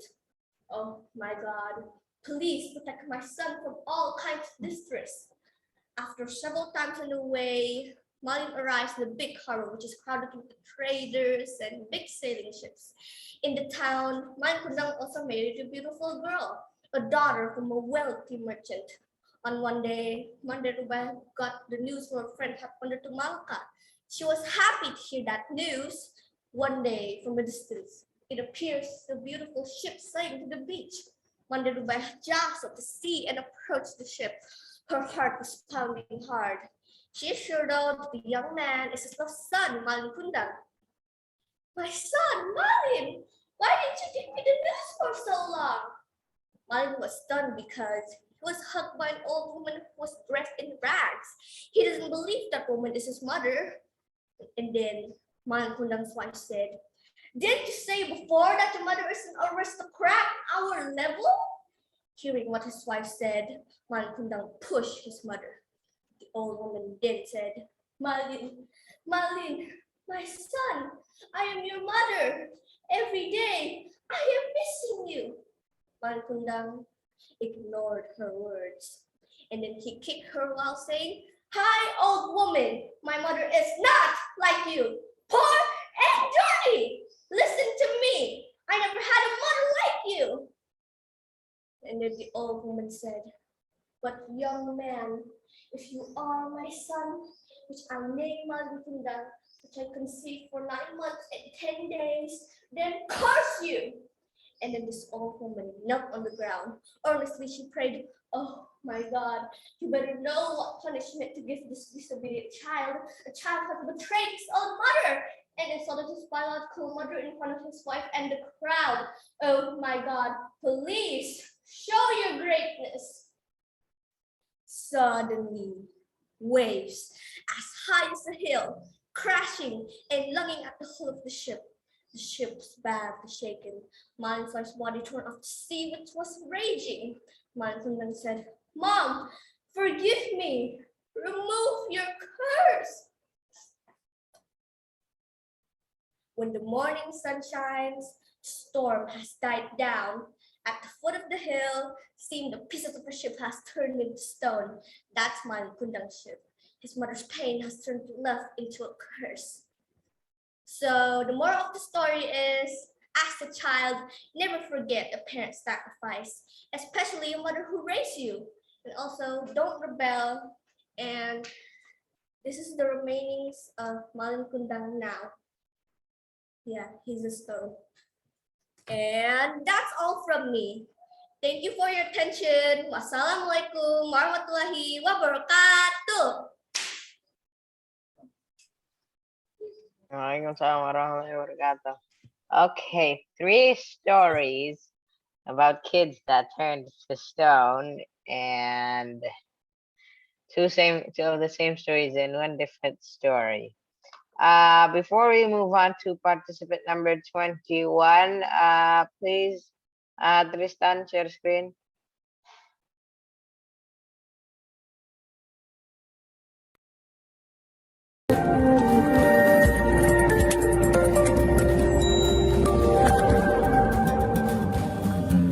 Assalamualaikum. Hai grade 6. Bagaimana? Masih susah mencari sekolah? Galau ke SMP yang mana? Kenapa harus galau? Bergabung saja bersama kami di SMP Lazuardi. Di sini kita belajar banyak hal dengan sistem blok dan integrated project yang seru abis. Kita bisa menggali satu topik bahasan secara mendalam dan menemukan keseruan baru dalam belajar. Selain itu, punya teman-teman dan guru-guru yang asik banget diajak ngobrol, diajak curhat, diajak bercanda, berbagi segala keluh kesah, dan pokoknya nyaman banget. Kalau misalnya kata orang-orang, melewati masa remaja memang bikin sedih, bikin lelah, bikin cranky, tapi tidak. Memang di Lazuardi paling nyaman. Banyak program positif di Lazuardi yang membangkitkan rasa kepercayaan diri dan juga kreativitas sebagai remaja. So, tunggu apa lagi? Kita sudah membuka gelombang kedua loh. Nah, pastikan segera mendaftar dan mendapatkan diskon spesial bagi adik-adik kelas 6 SD Lazuardi. Buruan, ayo mendaftar. Jangan sampai kehabisan kuota. Kami tunggu di SMP Lazuardi. See you there!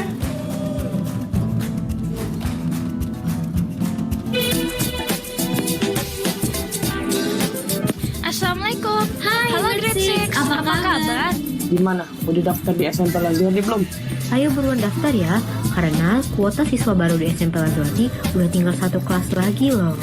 Selain Cambridge School, Lazuardi juga termasuk di jajaran sekolah pertama di Indonesia yang masuk dalam komunitas Google for Education. Bahkan dari sebelum pandemi, SMP Lazuardi juga merupakan salah satu sekolah yang terdaftar sebagai Random Act of Kindness Activities, TEDx, dan berbagai organisasi internasional lainnya. Jadi, tunggu apa lagi? Yuk langsung hubungi SMP Lazuardi dan bergabung bersama kita. See you! Ada penawaran khusus buat siswa Lazuardi, jadi pastiin kamu dan orang tua udah dapat tempat untuk bergabung bersama SMP Lazuardi.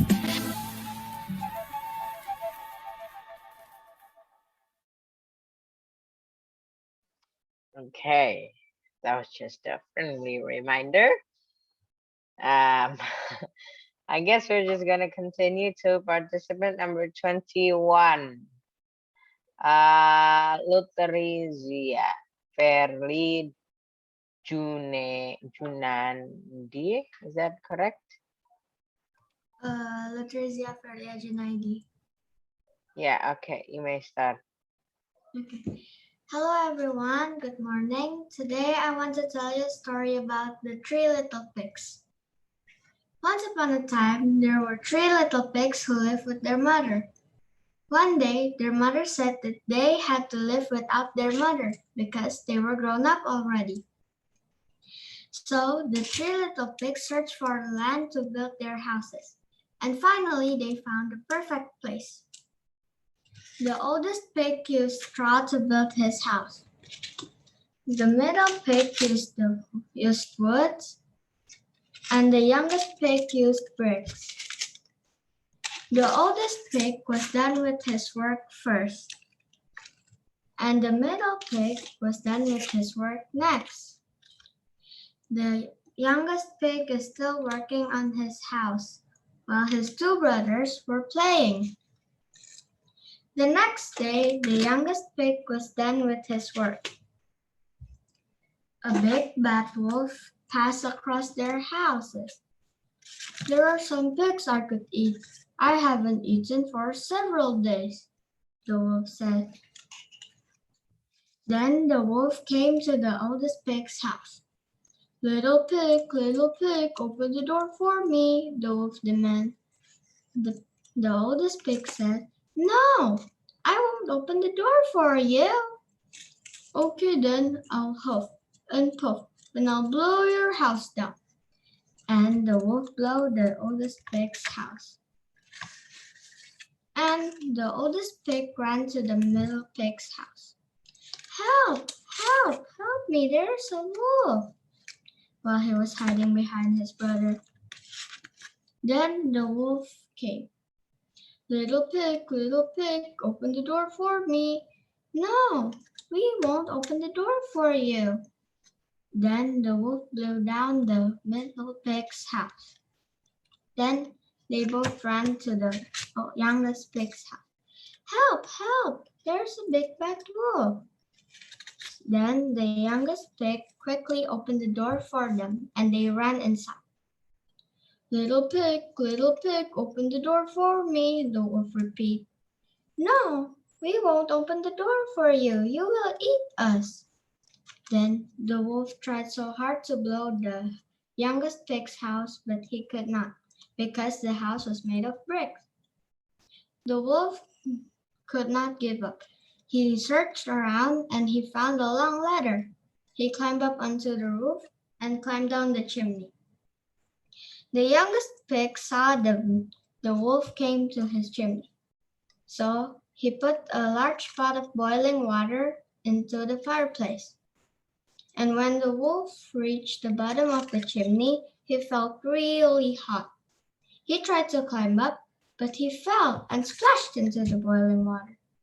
He leaped out of the pot and ran away screaming. Thank you, brother. Thank you. No problem. You can stay in my house while you build your house more solidly and patiently. Thank you. Okay, 2 stories about the 3 little pigs. That was interesting. You guys should really work together and make an ultimate story. Okay, I guess participant number 22, Muhammad Irfan Hakim. Wait, is that who I think it is? Okay, let's go. Assalamualaikum warahmatullahi wabarakatuh. Good morning, everyone. Let me introduce myself. My name is Muhammad Irfan Hakim. I am grade 5.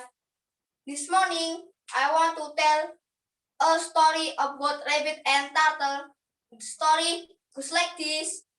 Once upon a time, there lived a rabbit and turtle. The rabbit could run fast. He was very proud of his speed. The turtle was walking very slowly. The rabbit looked at and laughed at him. Ha ha ha! The turtle asked, "What happened?" The rabbit answered, "You walk so slowly." The turtle answered, "Hey friend, you are very proud of your speed. Let's have a race." Then the turtle and rabbit started the race. The rabbit ran very fast, while the turtle was left behind. The rabbit was tired. He took a rest and ate some grass. He said to himself, "I can win this race." Then he slept. The turtle kept on moving. He didn't take a rest. He passed the rabbit and saw the rabbit sleeping. The rabbit woke up after sleeping for a long time. He saw the turtle walk slowly near the finishing line. He started running very fast, but it was too late. The turtle had been the finishing line. He has won the race.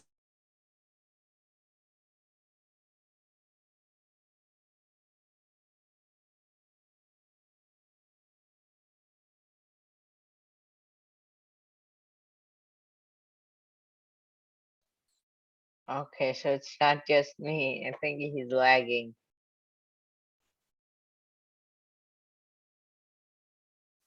Oh, he disappeared.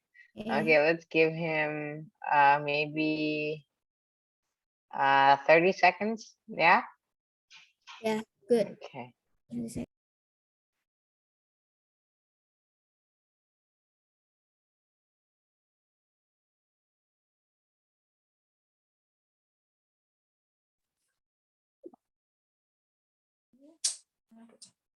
Okay, back in 19 seconds. Okay. You may continue.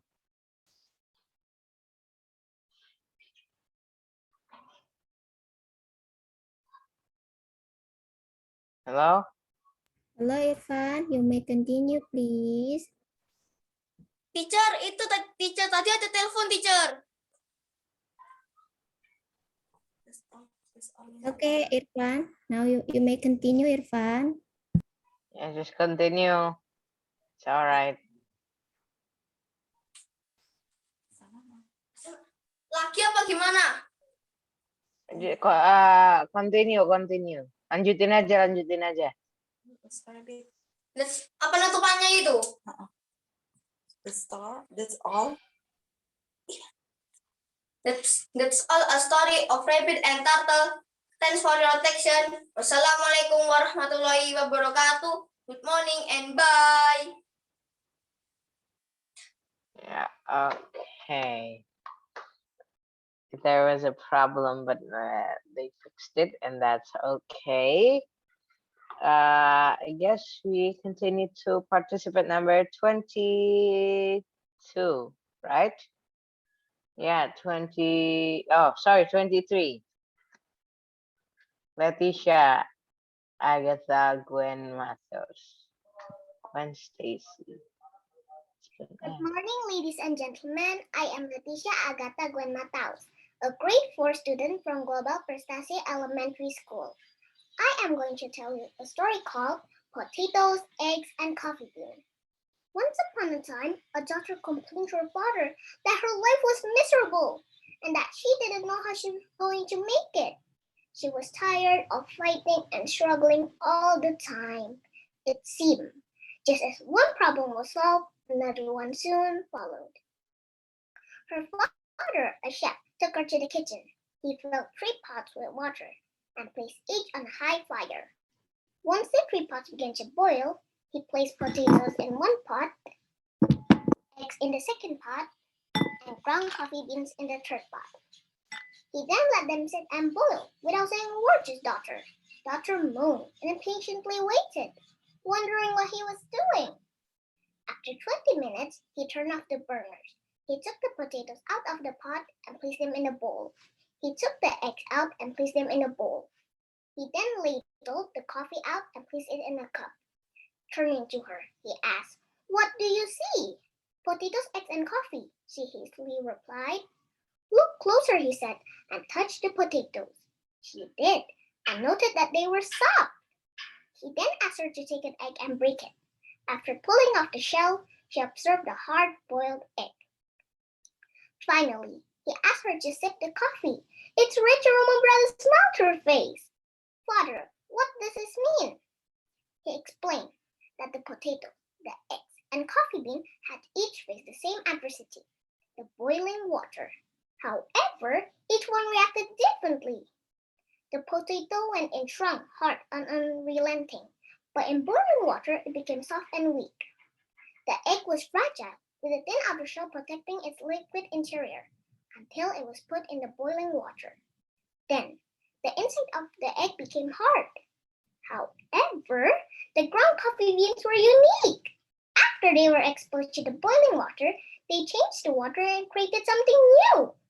"Which one are you?" he asked his daughter. "When adversity knocks on your door, how do you respond? Are you a potato, an egg, or a coffee bean?" Think about this. In life, things happen around us, and things happen to us. The only thing that truly matters is your choice of how you react to it and what you make of it. Learn, adapt, and choose to make the best of each experience. With that, I end my story. Thank you. Okay. A bit of hacking, a bit of science, a bit of social skills, and a bit of storytelling. The perfect combination. Storytelling number 24.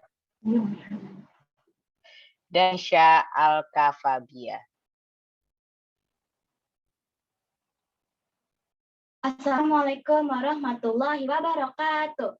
Hello, my name is Dia. I'm from 5th grade. Today I want to tell you a story about Jake the rabbit. Once upon a time, there was a rabbit called Jack. When he walked in the forest, he met his friends. He loved make friends. His friends had Bama, the sheep, Mula, the cow, and Dilly, the monkey. "Hi, Bama, Mula, Dilly, how are you?" "Hi, Jake." "Hi, Jake." "Hi, Jake, how are you?" "I'm good. How are you?" "We're good." "Where are you going?" "I'm going to my house. I have something to do." "Okay, Jake, see you later." "See you later, Jake." "See you later, Jake." Then Jake walks again to his house. But when Jake arrived at his house, he heard a weird noise. "Oh my God! What sound is it? Anyone there?" There's no answer. "Anybody there?" He checked his backyard, but no one was there. "Mister, are you there? Anybody there?" There's no one answered. But when Jake wanted to go back to his house, then someone hit his back. "Ouch! Why are you hitting me?" But as soon as Jake sees the animal, it's just a little skunk that has many wounds all over his body. "Oh my God! What happened to you, my friend? You are all bleeding," said Jake. So Jake decided to take him, the skunk, to his house. Jack recently knew the name of the skunk. The name is Scout. Day by day, Jake nursed the skunk with his friend's help. But one day, when Jake was surprised because Scout isn't home. Scout, where are you? Scout, where are you? I can't find you here. Scout left without any notes at all. A few months later, oh, how fresh today. Hello, Mr. Sunshine. How are you? Then Jake, Jake, Jake started to Jake started to walk to the forest to search a fruit. Oh my God, it's a carrot. I'm going to eat it. Yum, yum, yum, yum. It's the carrot. Then he heard a noise. Roar. Oh my God, it's a lion. I am scared. I'm going to eat you. Roar. The lion wants to eat Jake, but as soon as the lion closer to Jake, and then, oh my God, what smell is it? It's so smelly. I can't handle it. I have to go. Jake, are you okay? Said that skunk. The bad smell is from the skunk. The skunk releases bad smell to attack the enemy. As soon as Jake opened his eyes, he said, I think I know who is it. Are you Scout? Yes, Jake, I'm Scout. Scout, I miss you. Jake, I miss you too. Long time no see. Scout, where have you been? They hug each other with happy tears. The moral of this story is make friends with people around you. Don't judge book by its cover. Don't judge people by its look. Because one day when you get trouble, you need help, all of your friends will help you wholeheartedly.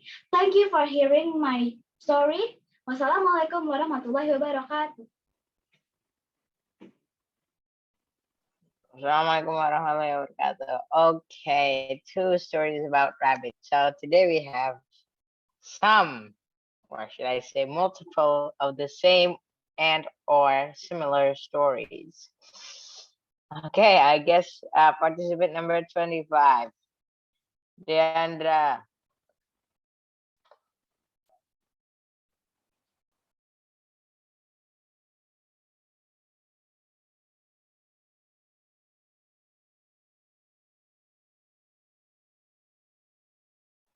Hello? 25, Hello? Deandra, are you here? Yeah, I'm sorry, my connection was a bit problematic. All right. Good morning, everyone. My name is Dandra, and I'm a grade 5 student from Global Prasasti School. Today, I'll be telling you all a story about the woodsman and the golden axe.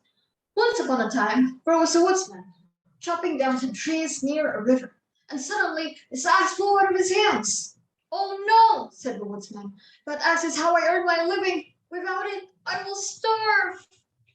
As the woodsman was trying to look for his axe in the murky waters of the river, a woods fairy appeared and asked him the reason for his distress. Why are you crying? Said the woods fairy. I lost my axe in the river, the woodsman replied. Oh, is that all? I can get your axe for you, said the woods fairy, and when she dove down into the waters of the river and returned with a golden axe. Is this your axe? The woods fairy asked. No, it is not. I wish mine was as fine as that one, but mine was a sturdy axe, just well suited for my work. The woods fairy replied with a smile and then dove down into the waters of the river for the second time. Then returned with a silver axe. Is this your axe? The woods fairy asked. The woodsman shook his head. And for the third time, the woods fairy dove again into the waters of the river and finally returned with the missing axe. Is this your axe? The woods fairy asked the woodsman. Oh, yes, that's my axe. Thank you so much for helping me. You've been very kind to me. Now I can finally return back to work, the woodsman said happily, thanking the woods fairy. You are an honest man, and you shall be rewarded for your kind heart. You may keep all these free axes for yourself, the woods fairy said to the woodsman, and then left the woodsman alone. The next day, The woodsman told his friends about what he had experienced. One of them was very jealous and greedy, and thought that he might bet a couple of gold and silver axes for himself. And so he went to chop down some trees near the same river, and of course managed to throw his axe into the waters. As before, the woods fairy appeared, and upon learning that his axe was lost in the river, the woods fairy dove down into the waters of the river and returned with a golden axe. But before the woods fairy could even say a word, the greedy man said, "Yes, yes, yes, that's my axe. Give it to me. Give it to me," he said while trying to reach for the shiny tool. The woods fairy responded, "This is not your axe, and you know it. You are a liar, greedy man, and you shall not receive an axe from me." The woods fairy then dove back into the waters of the river, leaving the woodsman alone. So remember, everyone, that honesty is the best policy. Always be honest, and if you don't lie, you will get a reward from whoever it is, even though it's not the same person who helped you at first. Don't expect a reward also. So, thank you for listening to my story. I hope you enjoyed it. Okay. I disagree. Just kidding. Okay, I just needed to put a little joke in there. Okay, number 26. Akila Fakunisa. Please start. Or wait. Oh, you're still muted.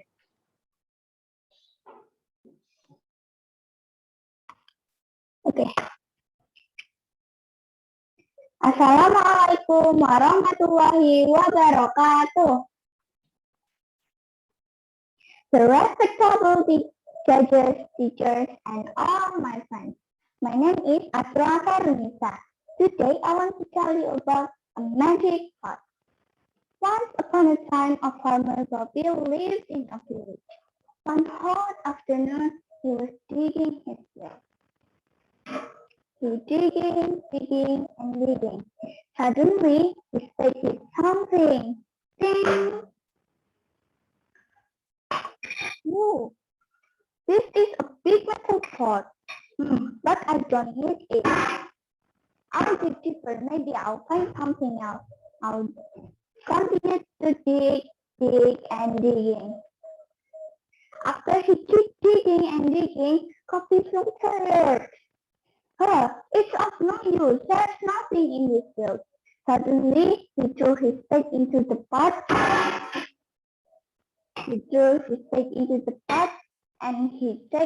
And he sat under the tree and took a rest for a while. After a while, when he got up, he was so surprised. There were 100 spades in the pot. Oh, I know. This is a magical pot. I want to put this mango. And suddenly, he saw 100 mangoes as well. After that, he put many things in that pot, so he became a rich man. But the king began to know about the pot, and he was a greedy king. It should be in the king's treasury. Then at once the king ordered his men to bring the farmer and his pot. When the pot was brought to the king's chamber, he didn't know what to do. Let me see what is inside the pot which makes this pot so magical. But when he peered inside, he slithered and fell into the pot. When he climbed out of the magical pot, he was so shocked. There were 100 kings. All the kings then started to climb the throne. They fought among themselves and finally were all tied. Poor foolish king. So the moral story is don't be greedy and keep doing good what you want to achieve. Thanks everyone. Wassalamualaikum warahmatullahi wabarakatuh. Waalaikumsalam warahmatullahi wabarakatuh. Okay. 26. I guess let's move on to number 27. Kanesha Almira Hasibuan. Stage is yours.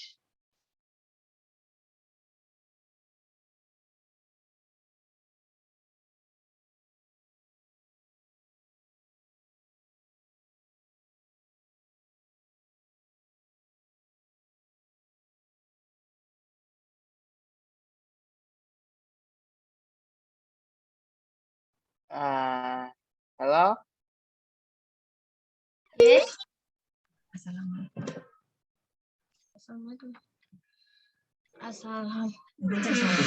Assalamualaikum warahmatullahi wabarakatuh. My name is Kanesha, and today I'm gonna tell a story about the lion and the mouse. Let's start it. One day, Tiny Mouse woke Lion up. Lion caught the mouse and began to eat mouse. Mouse said, "Don't eat me. Maybe I will help you one day." And the lion said, "Oh, and Tiny Mouse can help me." But the mouse is gone. Next day, Lion got stuck in the hunter net. "Help! I'm stuck in the hunter net! Help!" Lion is weak. He cannot free. He cannot move. He's still stuck in the hunter net. One day, the tiny mouse said, "Can I help you, Lion? Can I help you, Lion?" said the mouse. "I'm stuck in the hunter net. Please help me." "No problem, Lion." The mouse wants to nibble and nibble the net. And Lion was free. And the lion said, "Yay, I'm free. Thank you, mouse, for helping me." "No problem, Lion." The end. The moral of the story is we are be kind anymore. We are be kind someone or help each other. So, Assalamualaikum warahmatullahi wabarakatuh. I think I've heard this story before, but in class. And it was in class ownership because it was base class. Trust me, ask me somebody. I don't know why. Okay, participant, the last participant number 28. Kayla Izati Yudia. Assalamualaikum warahmatullahi wabarakatuh.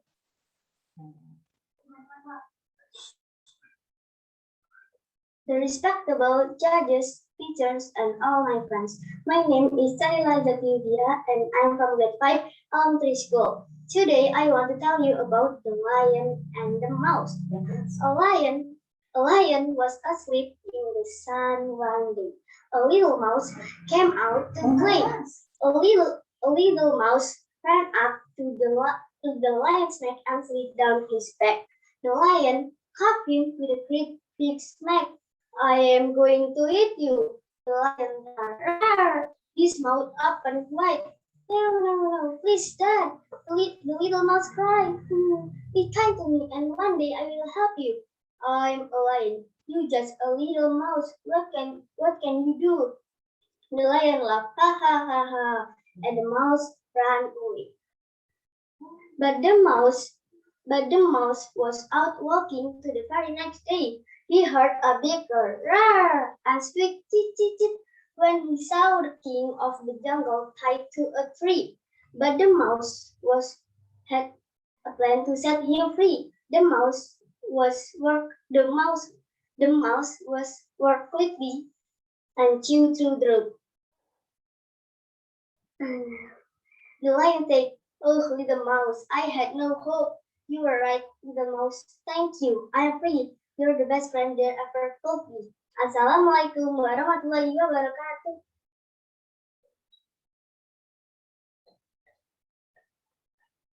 Thank you. Waalaikumsalam warahmatullahi wabarakatuh. In a row, tic-tac-toe, but there's only two, so I can't really do that. But I really want to, so I'm just gonna say two in a row. Tic-tac, I guess. Okay, since we just finished with our last participant, Tristan, you're gonna have to share screen again.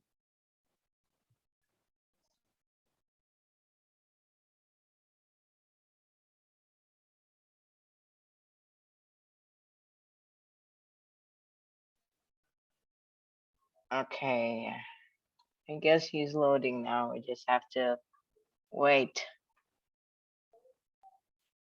I can't say tic-tac-toe 3 in a row in children that turn to stone though. 'Cause, you know, there's 3, so 3 in a row.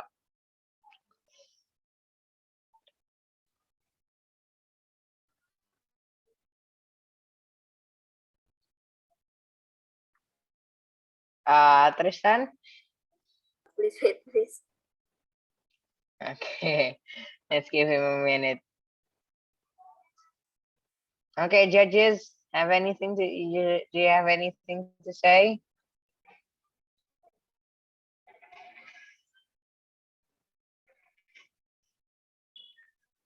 Okay, I guess not. Oh wait, I guess this is my microphone. Wait.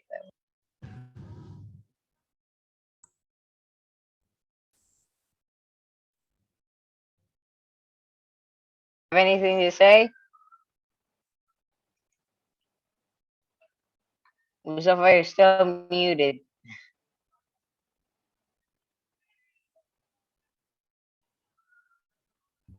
Ah, here it is, Tristan. Okay.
Okay. That was it. And since it's time, we'll be back. We'll have to calculate the points first. Thanks everybody for joining, and don't forget to join later at 12:40 for the announcing of the winners in the main room. Okay, assalamualaikum warahmatullahi wabarakatuh. Thank you. At Yes. 12:40. Yes, 12:40 exactly at 12:40. Okay, 12:40, thank you.